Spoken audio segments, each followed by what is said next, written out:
পড়া একটি যন্ত্রকে ঘিরে রবিবার দুপুরে চাঞ্চল্য ছড়িয়েছিল পুঞ্চা ব্লকের লেদামহুল গ্রামে। ওই দিন দুপুরবেলায় গ্রামের এক মাঠের মধ্যে হঠাৎই পড়ে থাকতে দেখা যায় একটি রহস্যজনক ডিভাইস, যা দেখতে ঘটনাস্থলে ভিড় জমান স্থানীয়রা।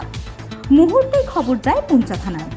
পরিস্থিতির গুরুত্ব অনুধাবন করে পুঞ্চা থানার পুলিশ দ্রুত ঘটনাস্থলে পৌঁছে যায়। সঙ্গে ছিলেন অতিরিক্ত জেলা পুলিশ সুপার অভিযান, মানবাজারের এসডিপিও, সিআই এবং পুঞ্চা থানার ওসি। এক্সপার্টদের তত্ত্বাবধানে ডিভাইসটি উদ্ধার করে নিয়ে আসা হয় পুঞ্চা থানায়। সোমবার সকাল 9:30 নাগাদ পুঞ্চা ব্লকের একটি ফাঁকা মাঠে সিআইডির bomb detection and disposal team ডিভাইসটিকে বিস্ফোরণ ঘটিয়ে নিষ্ক্রিয় করে। গোটা অভিযানের সময় মাঠ ঘিরে রেখেছিল পুঞ্চা থানার বিশাল পুলিশ বাহিনী এবং দমকল কর্মীরা। উদ্ধার হওয়া ডিভাইসটি আদতে একটি আবহাওয়া পরিমাপক যন্ত্র, এই কথা জানিয়েছেন পুরুলিয়ার পুলিশ সুপার অভিজিৎ বন্দ্যোপাধ্যায়। পুঞ্চা থেকে নিজস্ব প্রতিনিধি রিপোর্ট, পুরুলিয়া মিরর।